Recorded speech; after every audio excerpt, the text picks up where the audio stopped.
Sports की दुनिया से वीकली प्रोग्राम खेल खिलाड़ी लेकर आपका दोस्त AJ यानी अमरजीत हाजिर है आप सभी के बीच। ओलंपिक स्पेशल एपिसोड के इस प्रोग्राम में आप सभी का बहुत बहुत स्वागत है और नमस्कार आज मेरी ओर से। तीर की तरह तू चल, चूके ना निशाना, लक्ष्य तेरा सामने है, जीत के है आना।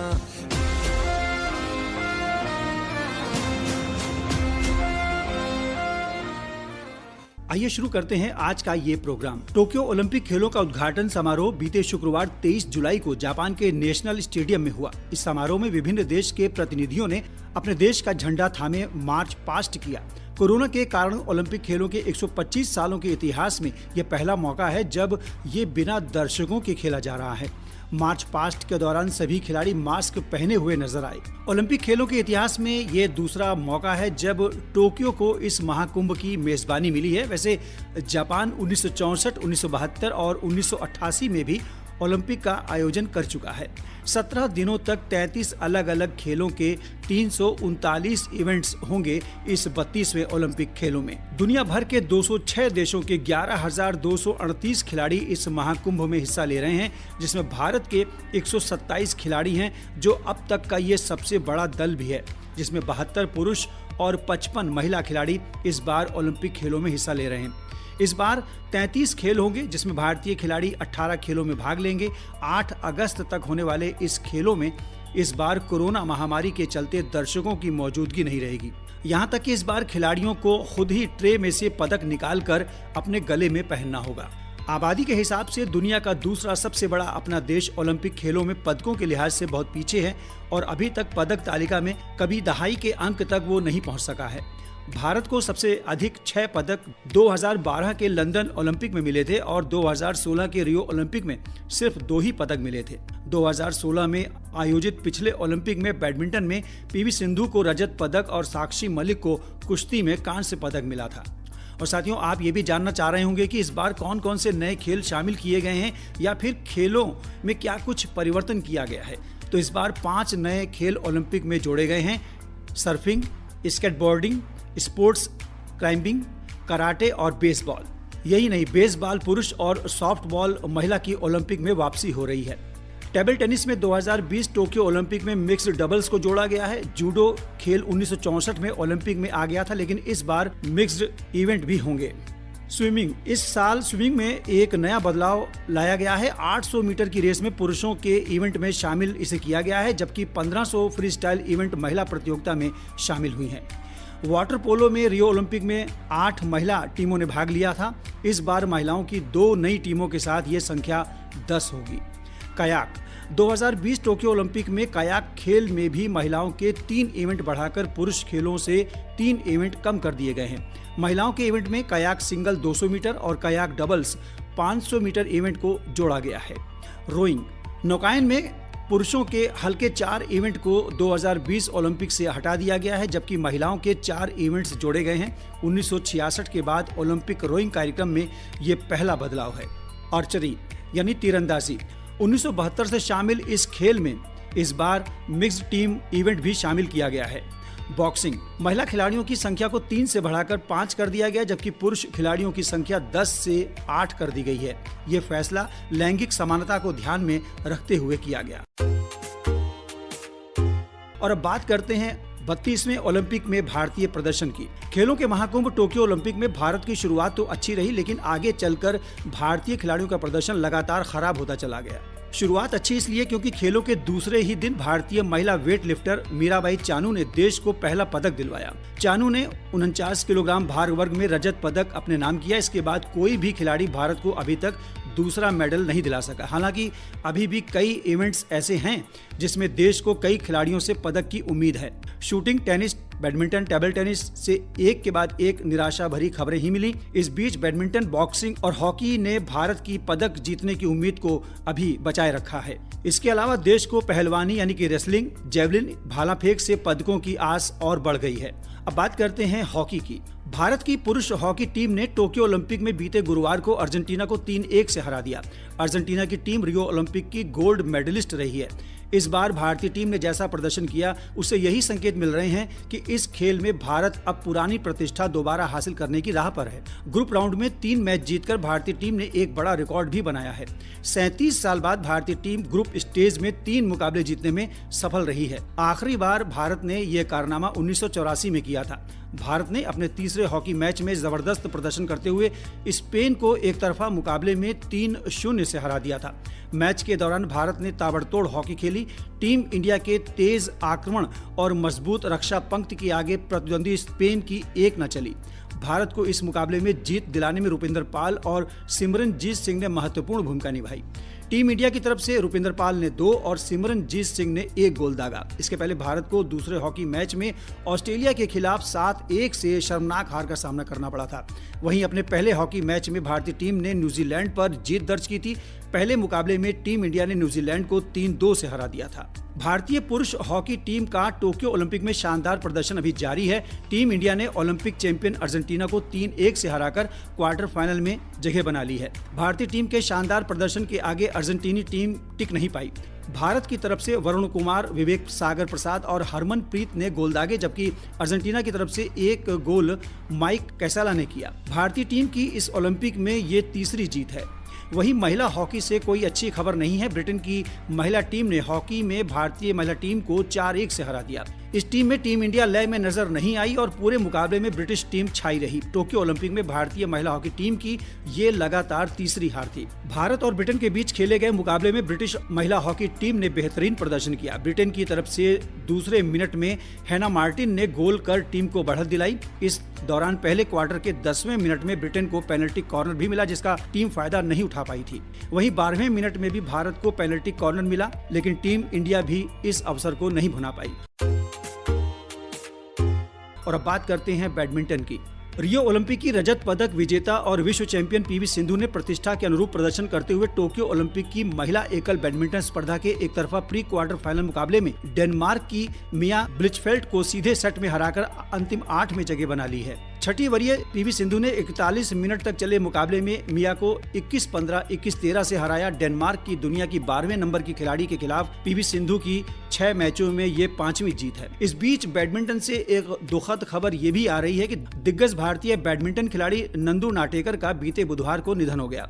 वे 1956 में अंतर्राष्ट्रीय खिताब जीतने वाले पहले भारतीय बैडमिंटन खिलाड़ी थे। अपने करियर में 100 से अधिक राष्ट्रीय और अंतर्राष्ट्रीय खिताब जीतने वाले नाटेकर काफी समय से बीमार चल रहे थे। अपने बैडमिंटन करियर में Nandu Natekar all England badminton championship के क्वार्टर फाइनल तक पहुंचे थे। इसके अलावा उन्होंने 6 बार नेशनल चैंपियनशिप का खिताब जीता था। साल 1961 में उन्हें अर्जुन पुरस्कार भी दिया गया। ये अवार्ड पाने वाले वे भारत के पहले बैडमिंटन खिलाड़ी थे। 88 वर्षीय नाटेकर ने 1951 से 1963 के बीच थॉमस कप में भारतीय टीम का प्रतिनिधित्व भी किया और अपने 16 में से 12 एकल और 16 में से 8 युगल मुकाबले जीते।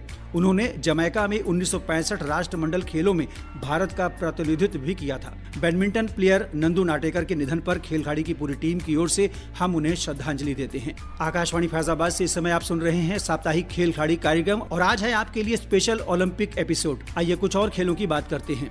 ओलंपिक में कल 7वें दिन भारत के स्टार तीरंदाज अतनु उदास दूसरे दौर के बेहद रोमांचक मुकाबले में 2 बार ओलंपिक चैंपियन दक्षिण कोरिया के ओ जिन हैक को शूट ऑफ में हराकर टोक्यो ओलंपिक की पुरुष व्यक्तिगत स्पर्धा के तीसरे दौर में जगह बनाने में सफल रहे।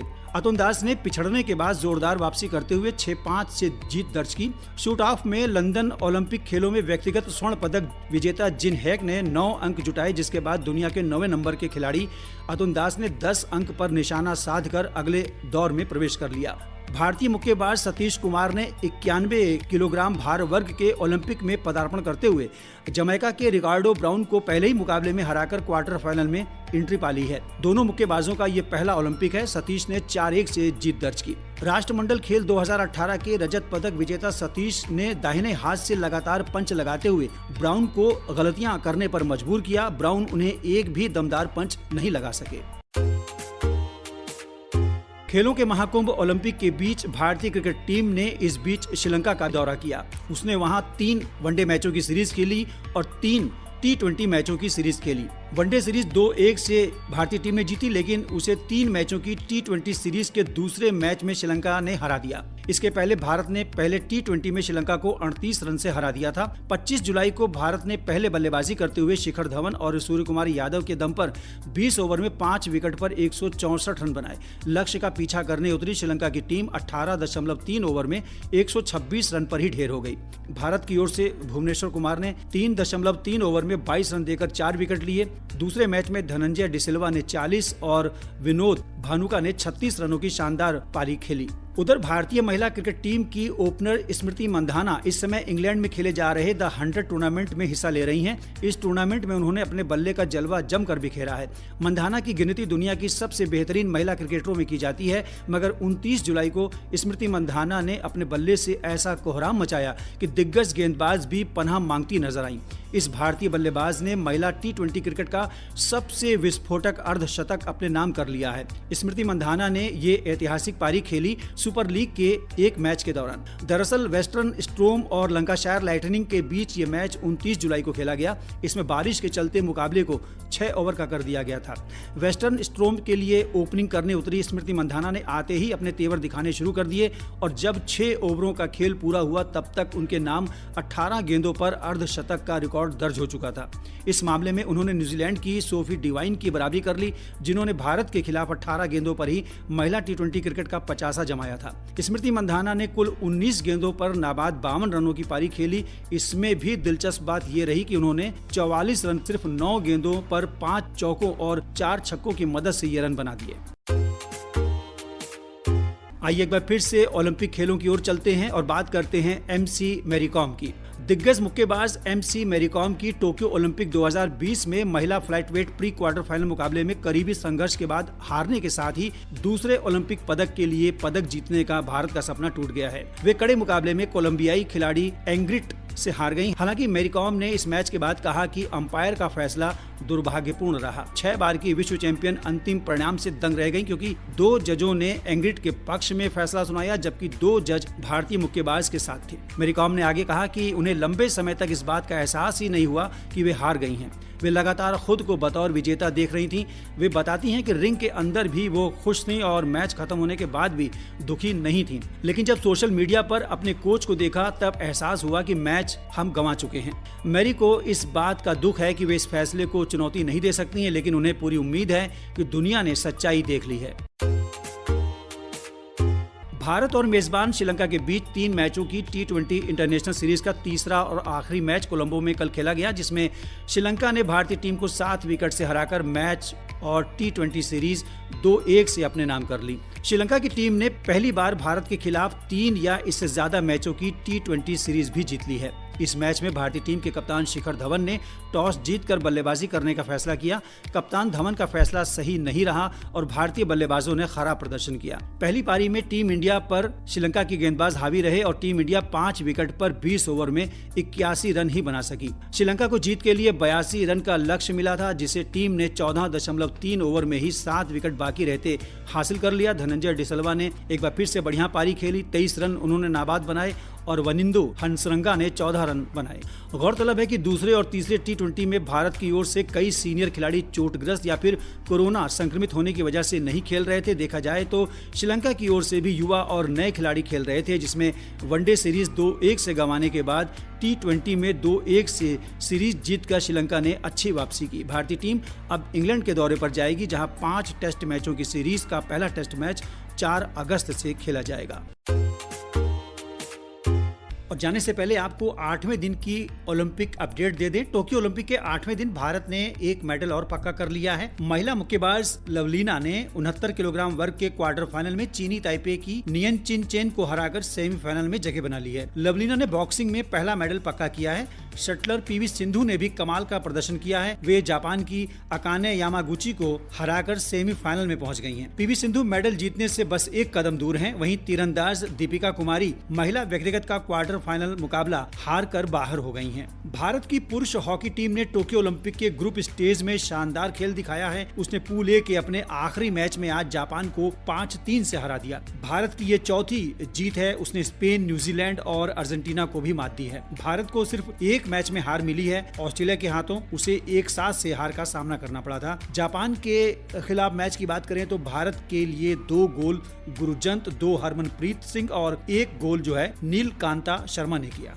टोक्यो ओलंपिक की निशानेबाजी स्पर्धा में भारत के निराशाजनक प्रदर्शन का सिलसिला अभी जारी है। आज मनु भाकर और राही सरनोबत महिलाओं की 25 मीटर पिस्टल स्पर्धा के फाइनल में प्रवेश से चूक गई हैं। प्रिसीजन दौर के 292 स्कोर करके मनु कल 6ठे स्थान पर थी, लेकिन रैपिड दौर के बाद वे आज कुल 582 स्कोर करके 15वें स्थान पर रहीं। रैपिड दौर में उनका स्कोर 290 रहा। टोक्यो ओलंपिक की एथलेटिक्स स्पर्धा में भारत के अभियान की शुरुआत निराशाजनक रही, जब अविनाश साबले ने 3000 मीटर स्टीपल चेस स्पर्धा में अपना ही राष्ट्रीय रिकॉर्ड बेहतर किया, लेकिन फाइनल में जगह नहीं बना सके, जबकि दूती चंद औसत प्रदर्शन के साथ शुरुआती दौड़ से ही बाहर हो गयी। MP जाबिर भी पुरुषों की 400 मीटर बाधा दौड़ से बाहर हो गए हैं। आखिरी मिनटों में नवनीत कौर के गोल की मदद से भारतीय महिला हॉकी टीम ने करो या मरो के मैच में आज आयरलैंड को 1-0 से हराकर टोक्यो ओलंपिक क्वार्टर फाइनल में प्रवेश की उम्मीदें बरकरार रखी हैं। पहले 3 क्वार्टर गोल रहित रहने के बाद नवनीत ने मैच का एकमात्र गोल 57वें मिनट में किया। इसके पहले भारत को मिले 14 पेनल्टी कॉर्नर बेकार गए। हूटर से 3 मिनट पहले कप्तान रानी रामपाल ने नवनीत के लिए मौका बनाया, जिसने मुस्तैदी से गेंद को गोल के भीतर डालते हुए टीम को ओलंपिक अभियान जल्दी खत्म होने से बचा लिया। इसके साथ ही स्पेशल ओलंपिक एपिसोड के इस खेल खाड़ी के अंक से हमें दीजिए इजाजत। आप सुनते रहें आकाशवाणी फैजाबाद के अन्य कार्यक्रम, क्योंकि हमारी सभा भी जारी है रात 11:10 तक।